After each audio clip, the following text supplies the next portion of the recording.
Okey, orang jual gapo sini ni? Awak ada jual gapo ni? Royak ti. Dua nonde. Oh, nonde tak coleh. So ni orang apa ni? Lucing. Lucing. Oh, jadi. Lucing rambut ni. Sini lucing kat tu apalah waktu nonde. Pani sini ai. Sini hai kepuk ni goreng habis dah. Oh, mi orang lagak? Ada tapi Kepuk. habis dah. Habis dah. Oh. Kepuk ada. Jual apa anda duk mari ni? Buat. Tawar. Oh lah, memang mari jalan patah lah. Jalan patah. Ni tengok ni. Ni budak tu beli ni sama tara gelak-gelak dah. Mari jauh. Ni biar nak nonde sini sedap ni. Tengok nonde. Kapung buat diri. Ni. Oh, jadi tengok. Jual berapa dah tu? Jual 10 kek dah. 10 kek dah. Ni tengok nonde je ni. Paling tak tinggal stok dah. Oh, masak oleh tu. Oh, dia jaga kereta tak tahu boleh. Ni hak masak dah ni. Ni hak masak dah ni sedap eh. Oh, hati. Nonde jual apa kek?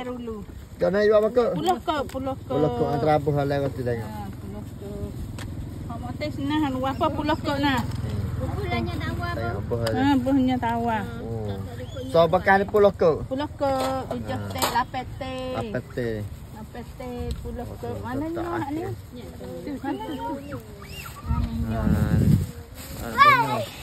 Nyonya habis.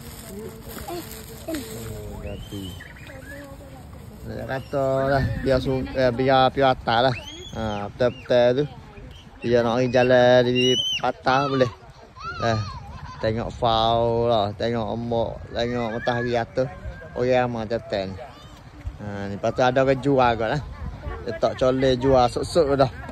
Nah, ada air, ada lucing, ada apa boleh. Budak-budak orang beli ni. Beli apa balik? Baru. Beli air. Nah. Biar nak mari sini boleh mari. Dah sama tahu gelak dah. Okeylah di Patah Lat Awar, Patah Lokuk. Ni. Bolehlah mari sini dah.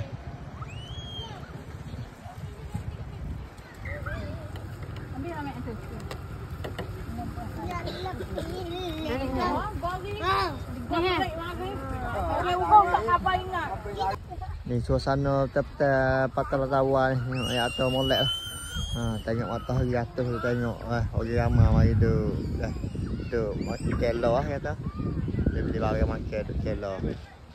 Lepas tu ada orang tak bubur.